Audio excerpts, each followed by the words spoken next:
नमस्कार, मैं हूं अंकुर और आप देख रहे हैं सत्यहिंदी.com।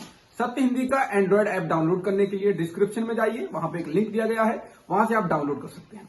अब एक नजर डाल लेते हैं अब तक की खबरों पर। लखनऊ में चल रही किसान महापंचायत में बड़ी संख्या में किसान पहुंचे हैं। किसानों की यह महापंचायत पहले से ही तय थी। बता दें कि केंद्र सरकार कृषि कानून वापस लिए जाने का ऐलान कर चुकी है, लेकिन किसानों ने अपनी कुछ मांगें सरकार के सामने रखी हैं और कहा है कि इन्हें लेकर वे आंदोलन जारी रखेंगे। संयुक्त किसान मोर्चा ने कहा है कि अपने जायज हकों की मांग को लेकर उनका आंदोलन जारी रहेगा। किसान नेता बलबीर सिंह राजेवाल ने कहा कि जो कार्यक्रम पहले से तय किए गए हैं वे जारी रहेंगे। मोर्चा ने मांग की है कि सरकार को किसानों से 6 मुद्दों पर तुरंत बातचीत करनी चाहिए। ये 6 मांगे हैं: एमएसपी को लेकर कानूनी गारंटी दी जाए, बिजली संशोधन विधेयक को वापस लिया जाए, पराली जलाने पर जुर्माने के प्रावधानों को खत्म किया जाए, आंदोलन के दौरान किसानों पर दर्ज हुए मुकदमों को वापस लिया जाए, केंद्रीय मंत्री अजय मिश्रा टेनी को मंत्रिमंडल से बर्खास्त किया जाए, आंदोलन के दौरान मारे गए किसानों को मुआवजा दिया जाए और सिंघू बॉर्डर पर उनकी याद में स्मारक बनाने के लिए जमीन दी जाए। उत्तर प्रदेश में विधानसभा चुनाव से पहले सपा और आरएलडी के बीच गठबंधन होने के साथ ही सीट बंटवारे पर भी सहमति बन गई है। हालांकि दोनों दलों ने इसकी घोषणा अभी तक नहीं की है, लेकिन रिपोर्ट है कि आरएलडी 36 सीटों पर चुनाव लड़ने के लिए राजी हो गई है। ईटी ने सूत्रों के हवाले से खबर दी है कि सपा से तय समझौते के अनुसार रालोद को 36 सीटें दी गई हैं। इनमें से ज्यादातर सीटें पश्चिमी यूपी में होंगी। ऐसी भी संभावना है कि सपा नेता रालोद के चुनाव चिन्ह पर 2 से 3 सीटों पर चुनाव लड़ेंगे। रिपोर्ट में कहा गया है कि सपा अध्यक्ष अखिलेश यादव और रालोद अध्यक्ष जयंत चौधरी इस महीने के अंत में एक संवाददाता सम्मेलन में सीट बंटवारे के फॉर्मूले की घोषणा कर सकते हैं।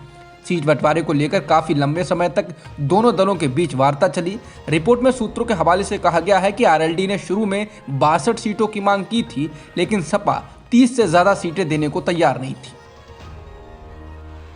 बीजेपी के राष्ट्रीय अध्यक्ष जेपी नड्डा आज गोरखपुर दौरे पर हैं। इस दौरान वो पार्टी की ओर से आयोजित क्षेत्रीय बूथ सम्मेलन में हिस्सा लेंगे। जेपी नड्डा बूथ अध्यक्षों को संबोधित करेंगे और चुनावी प्रचार का मंत्र देंगे। जेपी नड्डा का ये दौरा महत्वपूर्ण है क्योंकि उन्होंने पूर्वांचल के इस इलाके की कमान संभाल रखी है। वहीं एयरपोर्ट पर पहुंचे नड्डा का सीएम योगी आदित्यनाथ ने स्वागत किया। इस दौरान बीजेपी प्रदेश अध्यक्ष स्वतंत्र देव सिंह भी मौजूद रहे। पश्चिम बंगाल की मुख्यमंत्री ममता बनर्जी आज शाम करीब 5 बजे दिल्ली पहुंचेंगी। वो 4 दिवसीय यात्रा पर दिल्ली आएंगी और इस दौरान वे प्रधानमंत्री मोदी और कांग्रेस पार्टी अध्यक्ष सोनिया गांधी और अन्य विपक्षी नेताओं से भी मुलाकात करेंगी। सीएम ममता बनर्जी की यात्रा को 2024 के आम चुनाव के लिए बीजेपी के खिलाफ विपक्षी दलों की एकता को मजबूत करने के उनके प्रयासों का हिस्सा माना जा रहा है। बनर्जी का राजधानी का दौरा संसद के शीतकालीन सत्र से कुछ दिन पहले हो रहा है, जो 29 नवंबर से शुरू होने वाला है।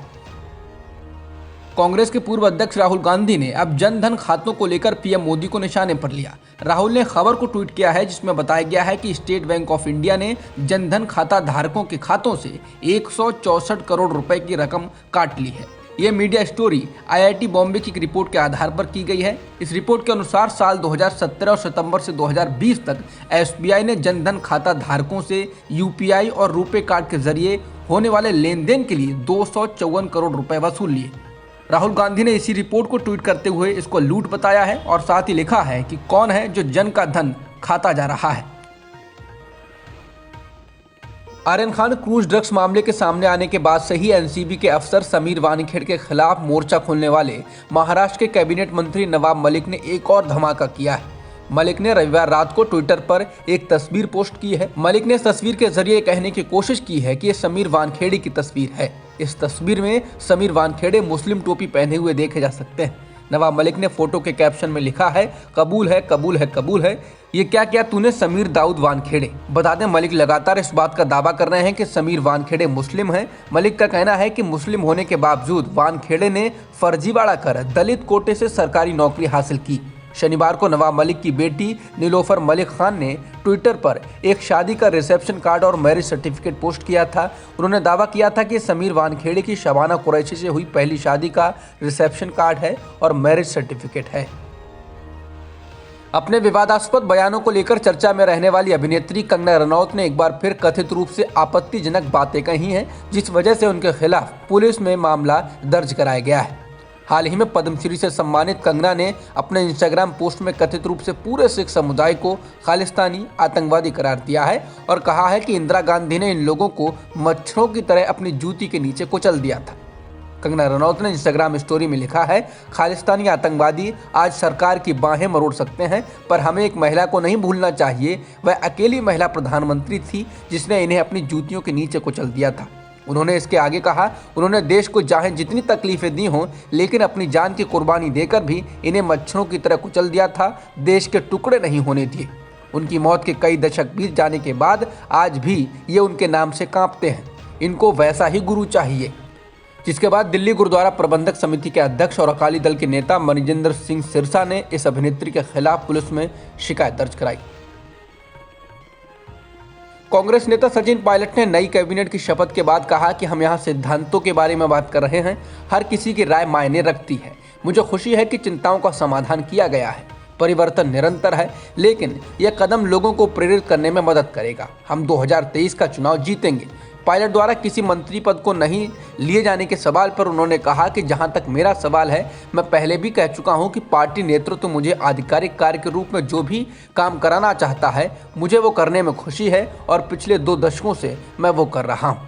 लेकिन मेरा उद्देश्य, फोकस ये सुनिश्चित करना है कि हम 2023 के विधानसभा चुनाव में जीतें। पूर्व मुख्यमंत्री कैप्टन अमरिंदर सिंह ने पटियाला से पंजाब विधानसभा चुनाव लड़ने का ऐलान कर दिया है। उन्होंने कहा कि पटियाला से उनके संबंध 400 साल से हैं और वह नवजोत सिंह सिद्धू के लिए वह सीट नहीं छोड़ने जा रहे हैं। कांग्रेस के पूर्व मुख्यमंत्री ने पटियाला से 4 बार विधानसभा चुनाव जीता है और उनकी पत्नी प्रणीत कौर वहां से 2 बार चुनी जा चुकी हैं। कैप्टन ने इसके पहले कहा था कि वे पंजाब विधानसभा चुनाव में सिद्धू जहां से खड़े होंगे वहीं से चुनाव लड़ेंगे और उन्हें हराएंगे। बता दें कि अमरिंदर सिंह ने नई पार्टी गठित करने और उसका नाम पंजाब लोक कांग्रेस रखने का ऐलान पहले ही कर रखा है। कैप्टन ने बीजेपी के साथ गठबंधन कर विधानसभा चुनाव लड़ने का भी ऐलान किया। दोनों के बीच कुछ सीटों पर तालमेल हो सकता है। भारत की पाकिस्तान पर एयर स्ट्राइक करने के दौरान चर्चा में आए भारतीय वायुसेना के ग्रुप कैप्टन अभिनंदन वर्तमान को आज राष्ट्रपति रामनाथ कोविंद ने वीर चक्र अवार्ड से सम्मानित किया। अभिनंदन को हाल ही में ग्रुप कैप्टन के रैंक पर प्रमोट किया गया था। बता दें, बालाकोट हमले के अगले दिन 27 फरवरी 2019 को अभिनंदन ने एयर स्ट्राइक के दौरान पाकिस्तान के कब्जे वाले कश्मीर में पाकिस्तान के एक F-16 विमान को मार गिराया था। हालांकि इस दौरान उनको पाकिस्तान के कब्जे वाले इलाके में पैराशूट की मदद से उतरना पड़ा था। हालांकि बाद में पाकिस्तान को उनको छोड़ना पड़ा था। अब तक की खबरों में इतना ही। बाकी खबरों के लिए बने रहिए सत्यहिंदी.com के साथ। सत्य हिंदी का ऐप डाउनलोड करें गूगल प्ले स्टोर पर।